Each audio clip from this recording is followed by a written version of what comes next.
Hello everyone and welcome back to the channel. As I'm sure you've already seen in the title, we have just got another NBA trade report. This one happened last night. I just have not seen it yet. It's currently 4:11 p.m. on Tuesday. This trade went down at 10:38 p.m. last night. But we saw the Portland Trailblazers trade Anthony Simons and 2 second-round picks to the Boston Celtics for Jrue Holiday. All the Celtics gave up was Holiday, and they got Simons and 2 second-round picks. This is a kind of confusing trade, at least for me, in my opinion, and I'm going to get into it a little bit more in a little bit more in detail. But before we get started, I want to remind you guys to be sure to leave a like and subscribe if you guys are new, so that way you don't miss any NBA news, as we are reporting every single thing up until the NBA season starts.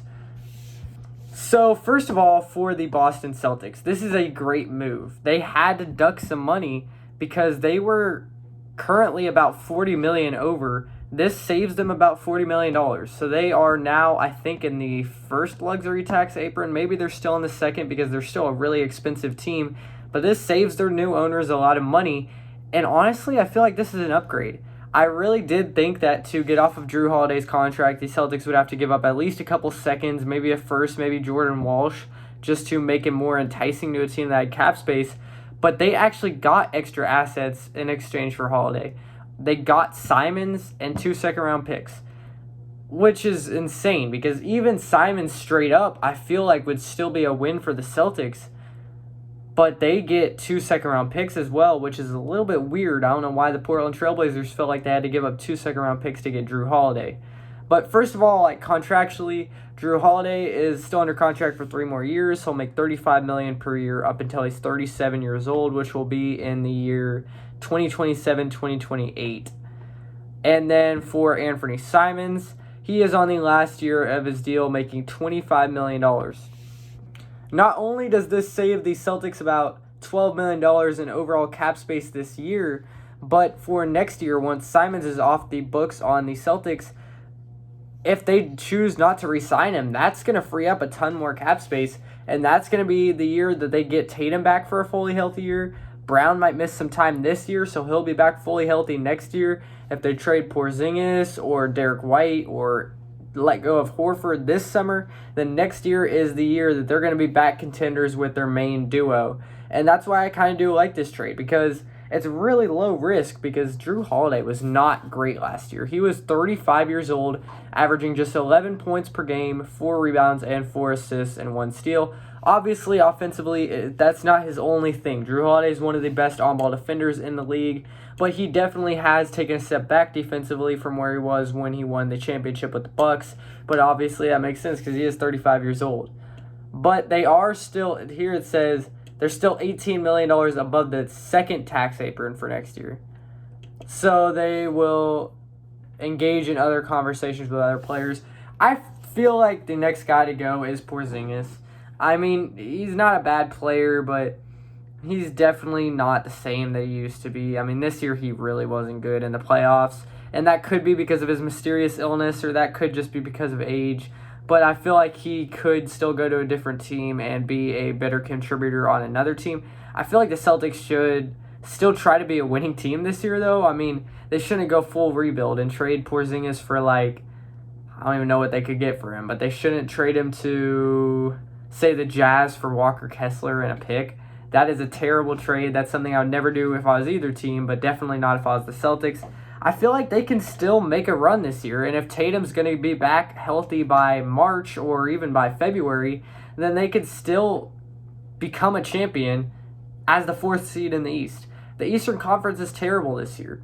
It's not going to take much to go on a big run in the playoffs. Say the Celtics are the 4th seed, and they get Tatum back, Brown's healthy, and they make some kind of move at the deadline to get a new starting center if they trade Porzingis.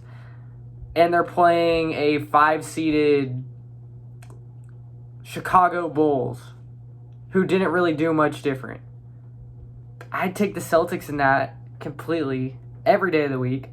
Then say next round they would play the 1-seeded New York Knicks or Cleveland Cavaliers. Boston would definitely have a chance if Tatum's healthy and they still have Derek White and Jaylen Brown. And then whoever else that they can get, they're not in a bad situation for next year. But really, like I said earlier, this trade is saving money for 2 years down the line when they are going to have a bunch of money that they can spend on a bunch of different options. They could either go all in for a championship, become more of a long-term team. Like they have a lot more options with this move. That's why it was such a big deal for them to get off Jrue Holiday, because it doesn't only save them money in the second tax apron this year, but he just wasn't helping them this year either. I don't think that they would have been a better team with him than they would have been with Anthony Simons. Yes, they take a big step back defensively. Simons is a much worse defender than Jrue Holiday, but Derek White's not a bad defender, and Jaylen Brown's probably about above average for the small forward position. Yeah, Porzingis is not necessarily a versatile defender, and neither is whoever they're going to start at the 4 next year, Torrey Craig, Al Horford. But they still do have 2 or 3 really good defenders on this team, so it's not going to take that much of a hit. And maybe Jrue Holiday comes out next year and he is completely washed and he can't even guard anyone. They never would have known what would have happened, and I feel like it's a safe move by trading him to Portland, who was willing to give up Simons and 2 second-round picks. I'm still completely surprised that Boston was able to do that. I don't think that Portland's going to keep Jrue Holiday. But if they flip him again, I don't think that they're going to get a return like what they traded for him. I feel like a team that would be interested is like the Sacramento Kings. And what do they have to offer? Like Zach LaVine for Jrue Holiday and a first-round pick?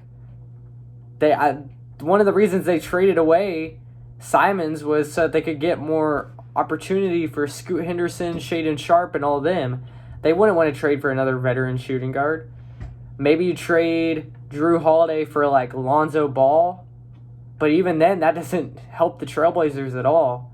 They don't have many options. It's just I don't understand why they would have to give up the 2 second-round picks too, though. That's what's really weird, because Simons is on the last year of his deal. They're getting a completely negative asset in Holiday, because if he's only averaging 11 points a game and he's regressing defensively next year, like I don't know if he actually will regress defensively next year, but say he regresses defensively next year and he still has 3 years, $35 million per year left on his deal. That's not an asset that any team is going to want to have on their books. It's not going to be worth it for any team to trade for him. So Portland's just going to be stuck with him. That's why I don't know why they had to give up the 2 second-round picks to get him.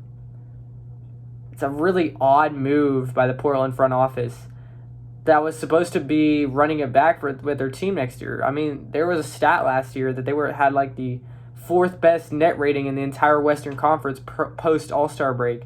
They were looking like one of the better teams in the NBA after the All-Star break. I mean, Denny Avdija broke out.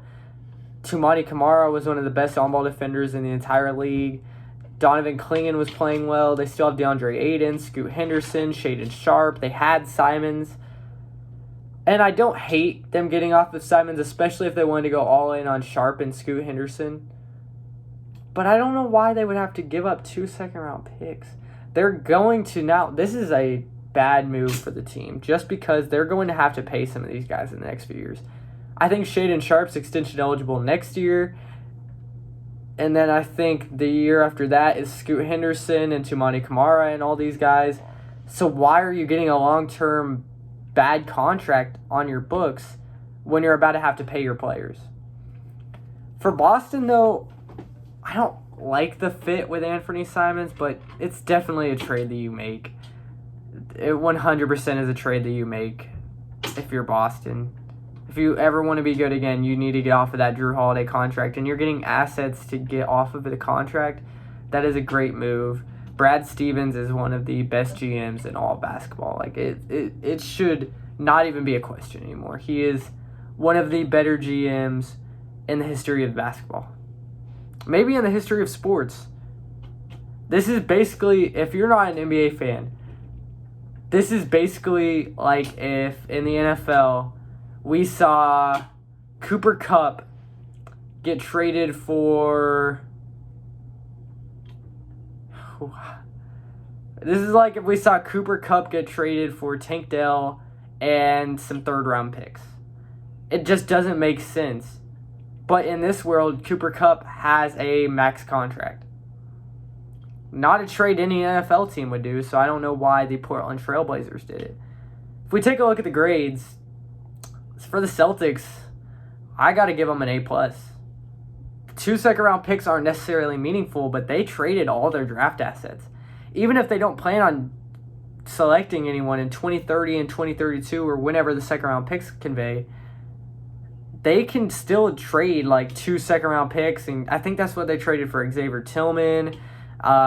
They could trade for just about any guy that they want on the end of their bench with 2 second-round picks. And second-round picks have gotten more valuable. I mean, we saw 5 second-round picks be one of the main assets traded for Kevin Durant. Just 2 years ago at the deadline, we saw 5 second-round picks get traded away for a bunch of good players. I don't remember exactly who as an example, but we saw it happen a bunch. And the Celtics didn't have much draft capital. Now they get 2 of them. And Simons is not a bad player. Like I've been saying this whole video, I mean, he averaged 20 points, 5 assists last year on 44% shooting, 38% from 3. He's only 26 years old. And he's not on a terrible contract for next year. Definitely an A+ for the Celtics. For the Trailblazers, if they wanted a veteran mentor, I would have gone back and gotten CJ McCollum back. I mean, he's literally the president of the NBA Players Association or something.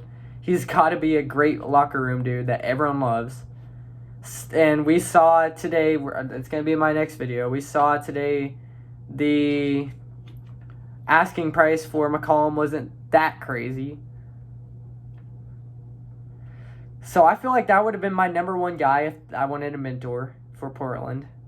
Then I would have gone back and got Malcolm Brogdon. And then outside of that, you still could have gone back and I would have rather probably traded for Damian Lillard in this situation. Have him sit out a year. He's still a good locker room dude. Bring him back to Portland. And then he'll be healthy in a year. Damian Lillard coming off a torn Achilles is going to be better than Jrue Holiday will be in 2 years. I guarantee that. The Trailblazers I'm going to give a C-, just because there could be a world where they made this trade knowing that there's another team that wants to take on Jrue Holiday. And if that's the case, then we'll grade that when we get to that. But as of right now, it's not a good trade for Portland.